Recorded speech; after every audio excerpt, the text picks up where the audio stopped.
দেওয়া আছে A plus B plus C is equal to 0 হলে A cube plus B cube plus C cube minus 3abc সমান কত? A plus B plus C is equal to 0 হলে A cube plus B cube plus C cube সমান 3abc হতে পারে। এটা তো হবে। এটার সূত্রটা কি জানো? এটার সূত্রটা এটাই হচ্ছে সূত্র। তাহলে A plus B plus C equal to 0 হলে A cube plus B cube plus C cube সমান 3abc হবে। তাহলে অতএব A cube plus B cube plus C cube minus 3abc এটাকে বাঁ দিকে চলে আসলো সমান 0। এটা হচ্ছে উত্তর। 3 লাইনের অঙ্ক।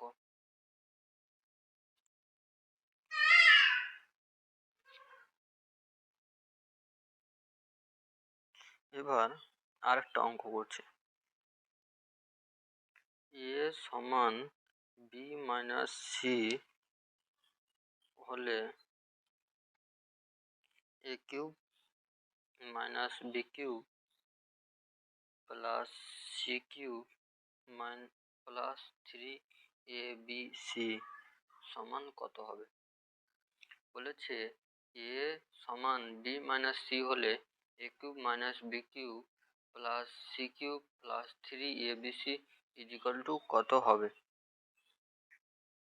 তো অঙ্ক করছি, দেখো এখান থেকে উভয় পক্ষে কিউব করলাম, তাহলে এ কিউব সমান কি হয়ে যাবে? বি মাইনাস সি তার কিউব হয়ে গেল, হলো তো। বা এ কিউব সমান, এটা কিউবের সূত্র, B cube minus C cube minus 3bc into B minus C হয়ে যাবে। তাহলে বা এ কিউব সমান B cube minus C cube minus 3bc হবে। কি করে? যেহেতু এ সমান কি, এ সমান বি মাইনাস সি, তার জন্য হলো। তাহলে অতএব বা A cube minus B cube plus C cube plus 3abc is equal to কত? 0। অ্যান্সার।